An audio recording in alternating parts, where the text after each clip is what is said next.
제가 의미가 있다 그랬잖아요.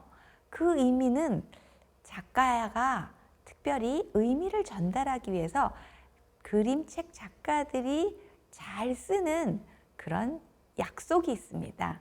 일종의 그림 문법이라고 우리가 이야기를 하는데요. 진행 방향이 있어요. 엄마 잠깐만이라는 앙투아네트 포티스의 그림책이 있는데요.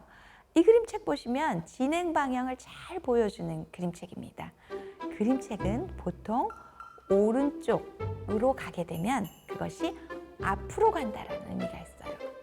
왼쪽으로 가게 되면 어떨까요? 등장인물이 왼쪽으로 간다라는 것은 되돌아간다 라는 뜻이 있는 경우가 많습니다. 그래서 앙투아네트 포티스의 지금 엄마 잠깐만을 보면 엄마는 앞으로 가려고 하는데 아이는 뒤를 보고 있어요. 말하자면 엄마의 진행 방향에 동의하고 있지 않지요. 그런데 이것을 뒷표지까지 쭉 펼쳐보면 거기에 무엇이 있냐면 아이가 주목해서 보고 있는 고양이가 있는데 그 엄마 고양이가 있고 그 다음에 새끼 고양이가 3마리가 나오죠. 맨 앞에 있는 새끼 고양이가 파리를 보고 있어요. 엄마 고양이는 새끼 고양이들을 잘 바라보고 있는 것이 대조적으로 보입니다. 또 진행하는 방향선이 있습니다. 사선일 수도 있고요. 위아래일 수도 있는데요. 특히 사선의 경우에는 움직임이 굉장히 역동적일 때 사선을 쓰게 돼서 급한 일이 있을 때, 빨리 무엇을 해결해야 될 때, 이럴 때 사선 방향이 나타납니다. 또 어떤 그림은 굉장히 가까이 본 것처럼 보이는데 어떤 그림은 멀리 보고 있어요. 제리 핑크니의 사자와 생쥐를 보면 사자의 모습을 굉장히 가까이 포착해 두었습니다. 만약에 이것을 멀리서 잡았다면 사자가 얼마나 당황했는지 보이지 않을 거예요. 그런데 가까이 그려놨기 때문에 사자의 당황한 것, 눈이 찌그러지고 입술이 실룩거리는 그 모습이 그대로 드러나고 있어요.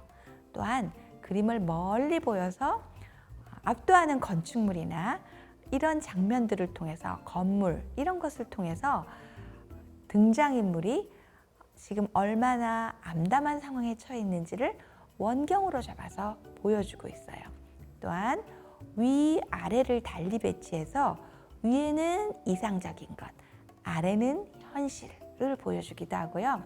왼쪽과 오른쪽을 구분해서 오른쪽에는 새로운 것, 왼쪽에는 그 익숙한 것, 이런 것들을 배치하는 그런 작가들의 기법을 알고 계시면 이야기가 이렇게 흘러가는구나 라는 것을 파악하기가 더 좋습니다. 또 주변과 가운데가 있다면 중요한 것을 작가는 어디다 둘까요? 네, 중요한 것은 가운데에 몰아두게 됩니다. 지금 팻 허친스의 티치라는 작품을 보시면요. 티치는 막내 동생이에요. 별로 잘하는 것도 없어요. 그래서 처음에는 이 티치가 손도 안 보여요. 무능하다는 얘기죠.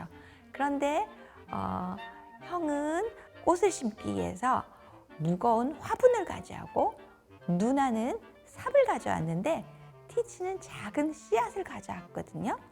그런데 그 씨앗이 자라고 또 자라서 커다란 나무가 됐어요. 그럴 때 티치가 가운데로 딱 등장하게 됩니다.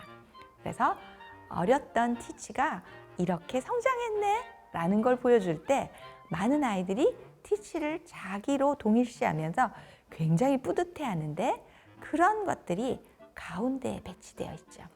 또 로렌 차일드의 동생이 미운 걸 어떻게 같은 경우에 보면 형이 처음에 동생이 없을 때는 센터 중앙에 있었습니다.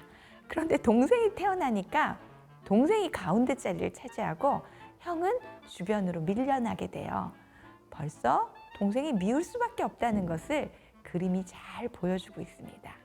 네, 그러면 이렇게 그림책을 볼 때 이런 걸 보면 아이들하고 이야기할 게 굉장히 많겠네 라는 거 알게 되셨죠?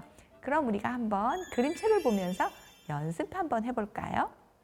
깊이 읽기 위해서는 상호작용 읽기를 해야 된다고 했죠.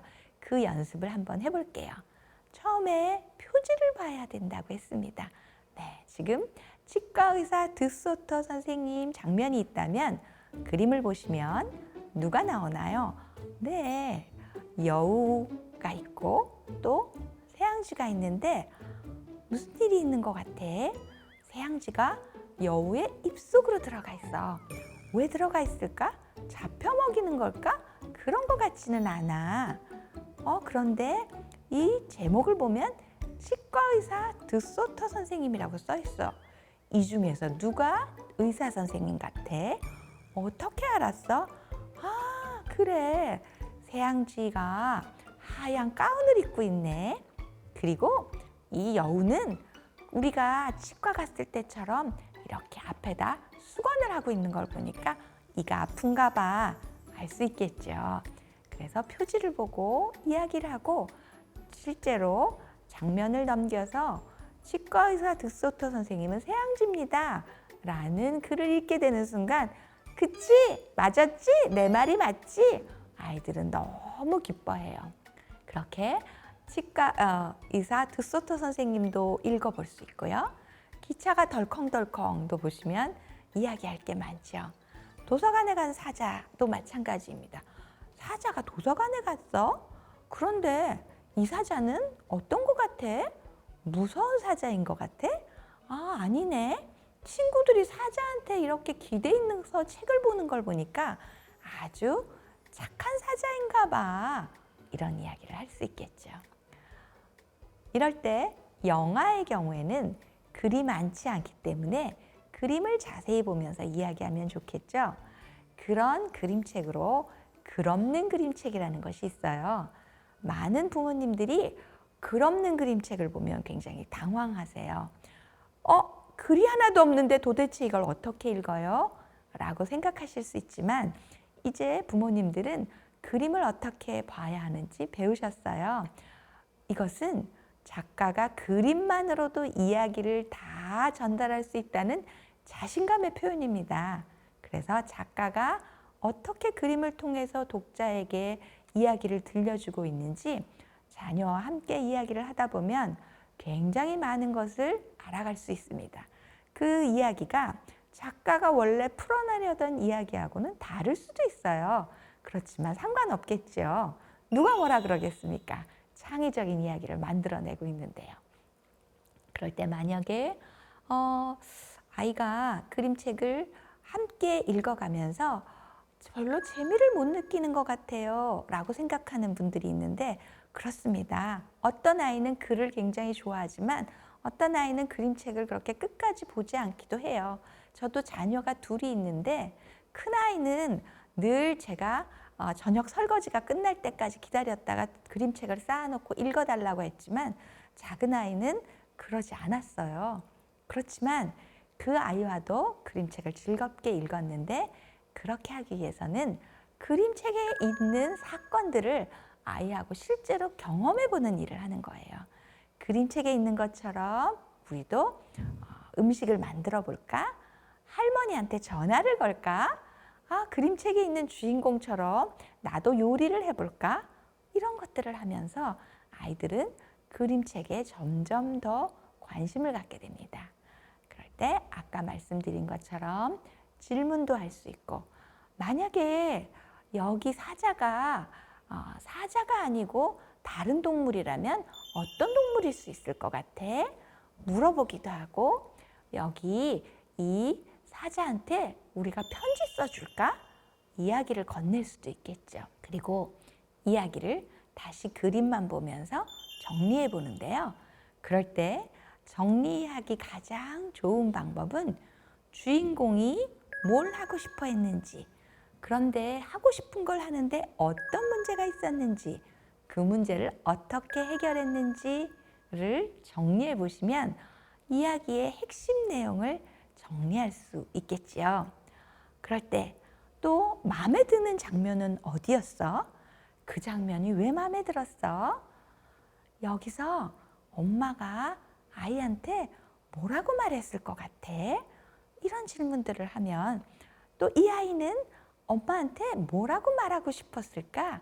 이런 이야기를 하면 아이들은 굉장히 즐겁게 부모님과 상호작용하면서 그림책을 깊이 읽어나갈 수 있을 거예요. 또 그림책을 보면서 표현 능력도 기를 수 있습니다. 어떤 그림책은 주인공의 이름이 없기도 해요. 그럴 때 이 남자아이는 뭐 하는 것 같아? 이렇게 하면 계속 이야기하기 힘들잖아요. 그럴 때 이 아이 이름이 없나 봐. 우리가 이름을 한번 지어줄까? 그래, 이름을 뭐라고 지으면 좋을 것 같아? 그 이름 너무 재밌다. 또 책 제목도 우리가 작가가 돼서 제목을 다시 지어보는 거야. 책 제목도 정해볼 수 있겠죠. 또 등장인물에게 혹은 작가에게 편지도 써볼 수 있을 거예요. 이런 상호작용들을 하시면 유아들과 즐겁게 그림책을 읽고 어느 결에 어느 순간 알지 못하는 순간에 아이들은 아주 숙련된 독자로 성장하는 것을 보게 되실 것입니다. 이와 같이 자녀와 그림책을 읽을 때 어떻게 하면 상호작용을 깊이 하면서 그림책을 이해할 수 있을까 부모님들과 이야기를 나누어 봤습니다.